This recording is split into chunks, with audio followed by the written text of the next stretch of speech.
Capítulo 1085, Conflito Interno 1. Não é. Você conseguiria fazer um baralho de cartas com todas essas runas de contato? O sorriso de Camila não se estendia aos olhos e sua voz estava tão afiada que poderia cortar Davros como se fosse uma faca quente na manteiga. Fria, me ajuda aqui. Você é a única que normalmente passa por esse tipo de coisa. Diga a Camila que não é minha culpa antes que minha irmã piore ainda mais as coisas. Ele tá certo. Fria suspirou. Essas pessoas não passam de interesseiras atraídas pela cor de seu manto. Além do sorriso presunçoso que ele dá todas as vezes que alguma aia dá em cima dele, não há motivo para ficar irritada. Eu sabia que não estava imaginando coisas. Quando voltarmos para casa, vamos conversar. Camila amou. Bons deuses, Camille, essa é a corte real. Eu tenho que ser educado e entrar no jogo.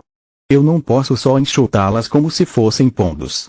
Cada uma delas é no mínimo uma marquesa e eu não posso me dar ao luxo de virar inimigo de metade do reino. Lit disse, tentando se defender. Camille? Que apelido fofo. Lit também tem um. Tista cutucou ele de novo, fazendo Camila corar. Sim, normalmente eu o chamo de idiota. As portas da sala do trono se abriram, salvando Lit de mais constrangimento. As brincadeiras de Tista ajudaram todos a relaxar, mantendo suas mentes longe da audiência. A sala tinha mais de 40 metros de comprimento e pelo menos 30 de largura, com um único tapete vermelho de seda com bordas douradas que ia das portas duplas de 3 metros de largura até os 2 degraus que distanciava o piso mais baixo onde os nobres ficavam, do mais elevado da família real. O casal real estava sentado em seus tronos de ouro, observando todos que já estavam lá dentro. Lit reconheceu apenas alguns deles e, a julgar pelo som de suas vozes, somente a presença da realeza os impedia de avançarem nos pescoços um do outro. Toda a sala era iluminada por lustres de cristal alimentados com magia, não deixando espaços para sombras. Tanto os pisos quanto os pilares eram feitos de mármore com veios de ouro. Era naturalmente resistente à magia em geral e à magia de terra em particular, tornando um dos mais preciosos e robustos materiais presentes no Reino Grifo. No lado esquerdo da sala, Lit reconheceu Girne, a Marquesa de Star, Orion e o General Berrion. No lado direito, em vez disso, estavam o Arquimago Deiros, Arquimago Kvart, o presidente da Associação de Magos, e a Arquimaga Onia, diretora do Grifo Negro. Ambas as facções mantinham as mãos do lado do corpo e suas vozes baixas, porém Lit tinha certeza de que, se olhares pudessem lançar feitiços, a sala do trono estaria em ruínas, apesar do mármore com veios de ouro. O secretário perto da porta bateu no chão 2 vezes com um grosso bastão dourado, produzindo um som sordo que chamou a atenção de todos.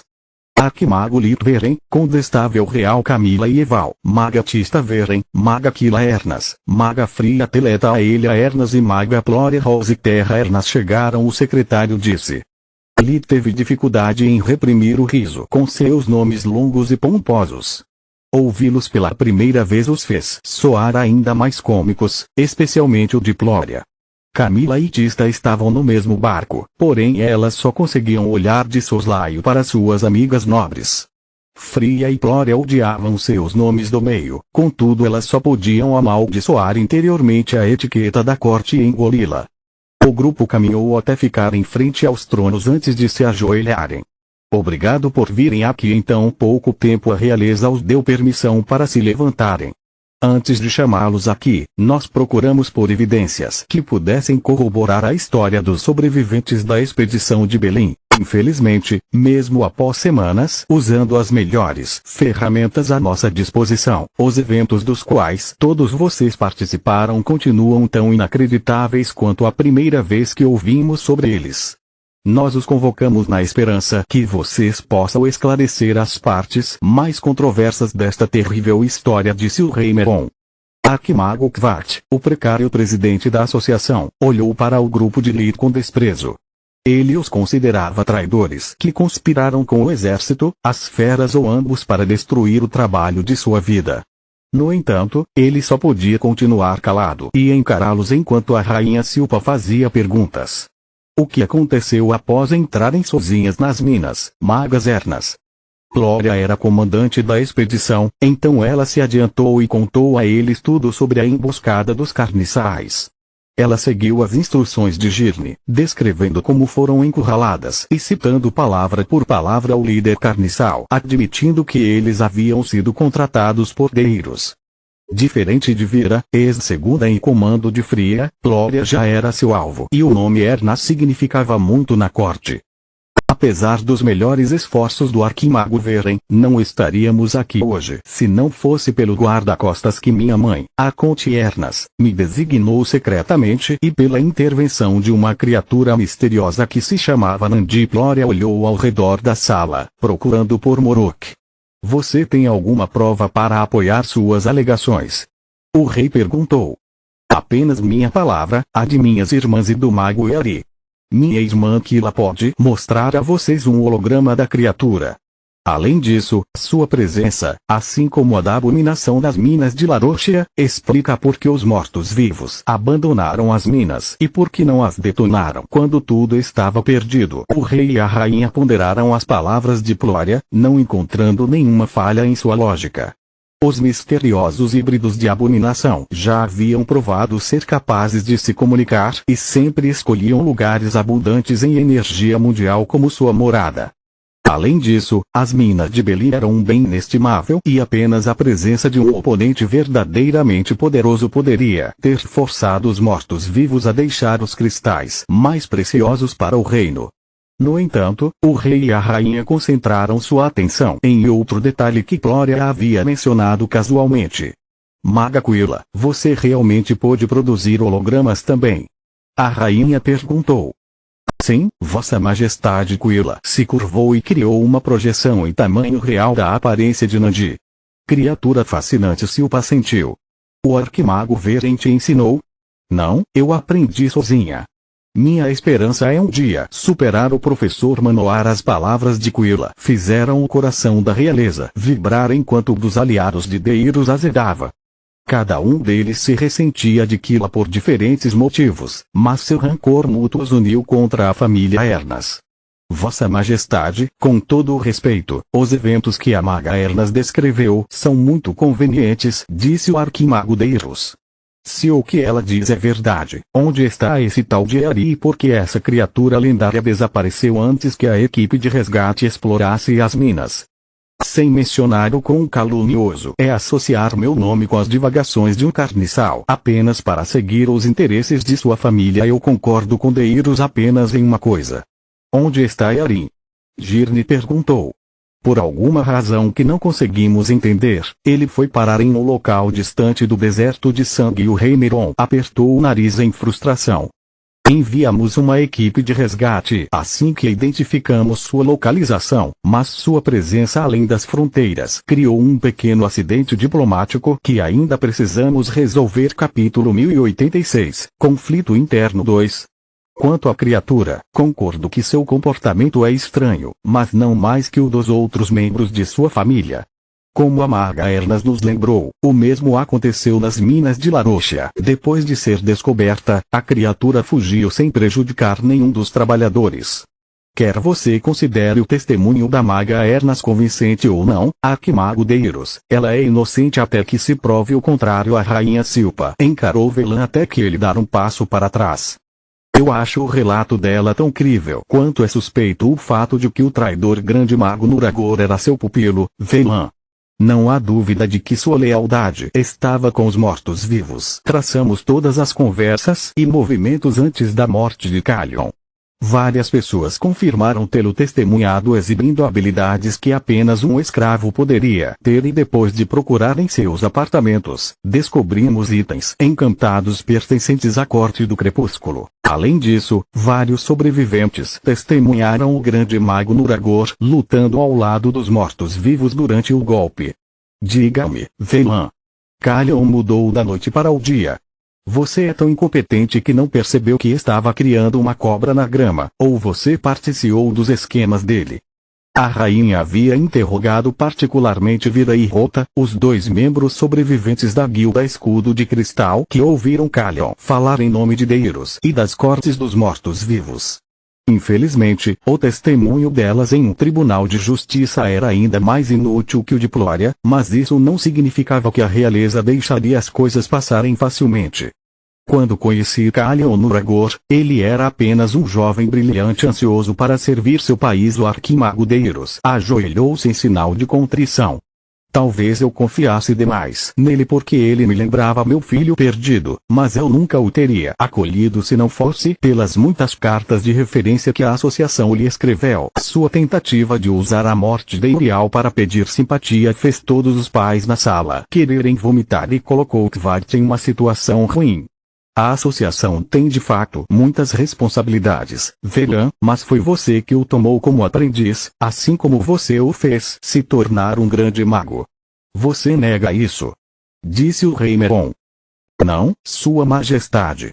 Eu falhei em ver Calion como ele realmente era e não há desculpa para isso. Eu aceitarei qualquer punição que você achar conveniente, Deiros disse. Não consegui ver que ele era um idiota incompetente. Como ele poderia ser tão estúpido a ponto de se vangloriar antes de finalizar o ato? Mais importante, o que diabos aconteceu com os 2 exércitos que enviei para lá? Ele realmente pensou. As cortes dos mortos-vivos também conduziram sua própria investigação, não encontrando nenhuma explicação plausível para o massacre de um batalhão de 500 mortos-vivos anciões. Investi muitos recursos em Calion e sua família Nuragor. No entanto, depois de cair na armadilha de Girne e perder o julgamento de sangue, a família Nuragor está aleijada. Agora que eles perderam o único mago em sua família e são rotulados como traidores, eu não ficaria surpreso se os Nuragor desaparecessem mais rápido que os Deiros. Calion destruiu minha reputação e meu relacionamento com as cortes dos mortos-vivos de uma só vez. Só posso ficar quieto até que as coisas se acalmem e usar esse tempo para planejar meu próximo passo. Enfrentar os Ernas agora que toda a minha facção está sob escrutínio seria suicídio. Devo cortar minhas perdas e culpar idiotas inúteis como Kvart, arquimago Deiros, por causa de todos os serviços que você prestou ao reino no passado. Você não será preso nem seus bens serão congelados. No entanto, até que uma investigação completa limpe completamente todas as suspeitas, você está proibido de deixar o país. Além disso, seus privilégios dentro da corte real estão temporariamente restritos e você não pode ter nenhum contato com seus colegas suspeitos do ataque. Kvart e Onia estão entre eles. Você receberá uma lista mais detalhada antes de sair desta sala. Qualquer transgressão será considerada um ato de traição e punida de acordo às palavras do rei Meron. Fizeram os 3 arquimagos ficarem pálidos pela primeira vez em anos. Nem mesmo o plano de Girne de ensinar o retorno de Balcor havia causado um golpe tão grande em seus planos. Deiros não tinha mais filhos, então ele não podia se importar menos com Balcor. No entanto, perder privilégios da corte e ter alguns de seus aliados mais poderosos cortados de sua lista de contatos era quase um golpe mortal. Quase. Girne curvou os lábios internamente em desgosto, zangada com Deiros por não deixar nenhum rastro que ela pudesse seguir e consigo mesma por ainda não ter encontrado uma fraqueza que ela pudesse explorar. Deiros não amava ninguém e já estava desfazendo suas terras pouco a pouco ao longo do tempo. Ela até considerou espalhar uma praga, mas não teria causado dor a Deiros. Pelo contrário, teria lhe granjeado compaixão e apoio, se não aumentar ainda mais seus tatus caso conseguisse encontrar uma cura. Velan só tem 2 coisas: sua magia e sua reputação. Eu poderia tirar a magia com veneno de Balcor, mas o bastardo nunca se move sozinho, e dar a dita recurso suficiente para passar através do cuidado minucioso dele não passaria despercebido. Este incidente foi um grande golpe em sua reputação, mas dependendo de como ele lidar com o problema, Velan pode até atingir novos patamares. Se meu inimigo não tem fraqueza, cabe a mim criar uma Girne. Trocou um olhar soturno com Orion. Ela geralmente não envolvia um marido em seus planos porque ele era um homem muito bom e sua consciência não o deixaria dormir à noite. Desta vez, no entanto, seu sangue corria quase tão friamente quanto o de Girne. Tocar seus filhos foi a última gota que despertou o dragão adormecido. Ele não se importava mais com algo tão trivial quanto a moralidade, e ter o talento de Orion a seu serviço abriu inúmeras novas possibilidades para Girne. Quanto a Onya e Kvat, eles não se envolveram diretamente no atentado contra a vida de Plória nem com as cortes dos mortos-vivos. Ao contrário de Deiros, sua linhagem estava segura e eles tinham muito pelo que viver para apostar tudo em uma vingança cega. Onya queria apenas fazer justiça pelos amigos que havia perdido em Kula. A diretora tinha ajudado Deiros porque ela o considerava um meio para um fim, não um aliado. No entanto, tudo que ela conseguiu foi perder a confiança do Grifo Branco e uma ordem de restrição real. Ela podia sentir seu assento como diretora do Grifo Negro escorregando de debaixo de sua bunda, exatamente como tinha acontecido com a diretora Linha anos antes. De acordo com alguns rumores, depois de fugir do reino, ela literalmente se afogou em álcool. Ela se tornou um conto de advertência entre os diretores, dando origem à expressão: aqueles que não engolem seu orgulho engasgam com seu próprio vômito. Kvat estava no mesmo barco. Ele havia fornecido a Deiros apoio político para impedir que o exército ultrapassasse a associação. As conquistas de Lith pertenciam ao exército, assim como as de Girne, Orion e da maioria da família Ernas. Para ele, todos eram inimigos. Ele não tinha rancor pessoal contra eles, era estritamente comercial. Deiros, em vez disso, tornou-se um arquimago, dando à associação seu total apoio ao longo dos anos. Então ele era a melhor aposta de Kvat contra o exército. Ou assim ele pensou. A vida de Kvat girava em torno de seu trabalho, portanto, investigá-lo significava investigar toda a associação. Qualquer sujeira que saísse, não importa se completamente não relacionada às cortes dos mortos-vivos, aceleraria sua queda. Continua no próximo vídeo.